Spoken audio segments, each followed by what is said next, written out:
बिस्मिल्लाहिर्रहमानिर्रहीम। अस्सलाम वालेकुम। आपको बताते चलें बहुत बड़ी प्रॉब्लम आ गई, क्योंकि जो भी लोग दुबई जा रहे थे वो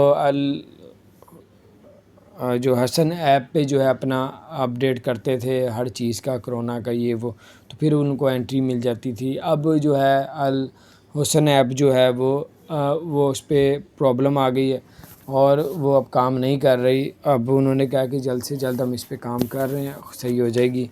और अल हुसन ऐप का जो अभी तौर नहीं बताया कि उसकी जगह पे करना, क्योंकि जो भी लोग दुबई जाते थे वो अल हुसन ऐप करके ही जाते थे ताकि उनको दुश्वारी का प्रॉब्लम ना हो। तो उसके अलावा आपको बताते चलें कि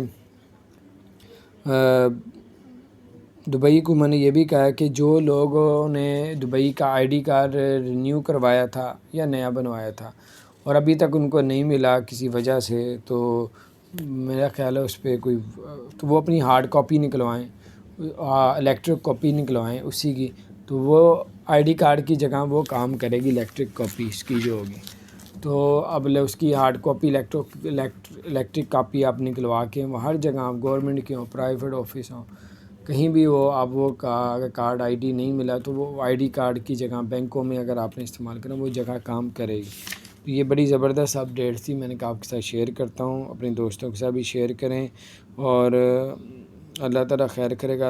हुसन ऐप जो है जैसे ही उसकी अपडेट्स आएंगी और हम आपको बताएंगे, और ताकि आप लोग उससे फ़ायदा उठा सकें। अभी हो ही नहीं रही क्योंकि अल हुसन ऐप जो है वो उस पर प्रॉब्लम चल रही है और उसमें ख़राबी आ चुकी है।